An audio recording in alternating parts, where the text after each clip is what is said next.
यसको काम ट्रेजररको काम, the treasurer reports directly to the CFO. Treasurer's primary duties include obtaining resources of financing for the organization, for example from bank and shareholders.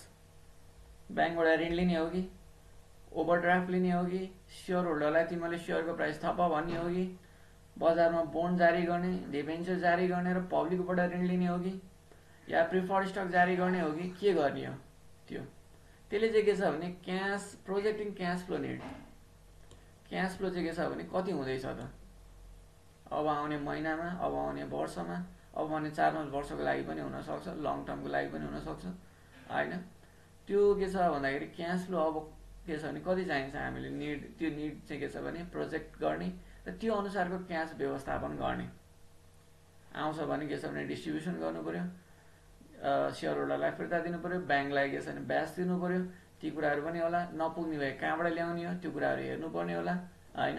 त्यो चाहिँ के छ भने स्ट्राटेजिक लेभलमा हुने कुरा हो। तलपट्टि कन्ट्रोलरले चाहिँ के गरिरहेको हुन्छ, तिनीहरूले चाहिँ अपरेसनको कामहरू गरिरहेको हुन्छन् भने यो चाहिँ फेरि स्ट्राटेजिक कामहरू हो। त्यस्तै and managing cash and short term investment, cash र सर्ट टर्म इन्भेस्टमेन्टहरू म्यानेज गर्ने काम चाहिँ ट्रेजररको हो। त्यसपछि इन्टरनल अडिटर। एक्सटर्नल अडिटर पनि हुन्छ जुन चाहिँ के छ भन्दाखेरि डाइरेक्टली एजिएमसँग उत्तरदायी हुन्छ, उसको रेस्पोन्सिबल, उसको रिपोर्टिङ भनेको एजिएमसँग हुन्छ। एनुअल जेनरल मिटिङसँग एक्सटर्नल अडिटरले गर्छ, उसले इन्डिपेन्डेन्टली गर्छ है। त्यसमा ऊ चिफ एक्जिक्युटिभ अफिसरलाई रिपोर्टिङ गर्नु नै पर्दैन, उसले सबै इन्सपेक्ट गर्न पाउँछ, त्यो हुन्छ। अब त्यहाँ इन्टरनल अडिटर पनि हुन्छन्। इन्टरनल अडिटरको ग्रुप या इन्टरनल अडिटरको काम भनेको उसले रिपोर्ट गर्ने CFOलाई नै हो। Is responsible for confirming that the company has controls and ensure the accurate financial data. Record keeping भएका कुराहरू करेक्ट छ, खर्च सही ढङ्गबाट भएको छ, हामीले बनाएको बजेट भन्दा तल माथि गएको छ भने किन गएको छ भन्ने कुराहरू हेर्ने, ती कुराहरू यसको काम हो। The internal auditor often verifies the financial information provided by the managerial, financial and tax accountants. कसरी खर्च गर्ने भन्ने काम चाहिँ कन्ट्रोलरले कन्ट्रोल गरिरहेको हुन्छ फाइनली होइन। अनि त्यसपछि के छ भन्दाखेरि चाहिँ उसले गरेको खर्चहरू मिलासै छैन भनेर फेरि हिसाब किताब गर्नुपर्छ, फेरि आन्तरिक लेखा परीक्षण गर्नुपर्छ।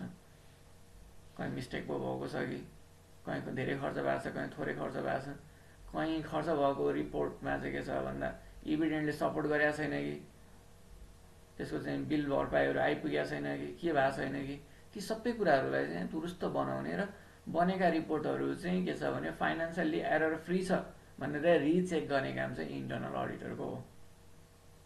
बुझ्छ है कुरा। यसरी चाहिँ के छ भन्दाखेरि फाइनान्स चाहिँ के छ अर्गनाइजेसनभित्र यो खालको रोल हुन्छ। फर्स्टमा CEO नै हुने भइगयो, CEO पछि चिफ फाइनान्स अफिसरको अन्डरमा कन्ट्रोलर, ट्रेजरर र इन्टरनल अडिटर हुन्छन् र कन्ट्रोलरको अन्डरमा चाहिँ के छ भने म्यानेजरियल अकाउन्टेन्ट, फाइनान्सियल अकाउन्टेन्ट र ट्याक्स एकाउन्टेन्टहरू हुन सक्छन्। अर्गनाइजेसनको साइज अनुसारै जति ठुलो हुँदै जान्छ त्यति नै के हुन्छ भन्दा यसको चाहिँ एक्सटेन्सन हुन सक्छ। ठिक छ ल, क्लास सक्यो।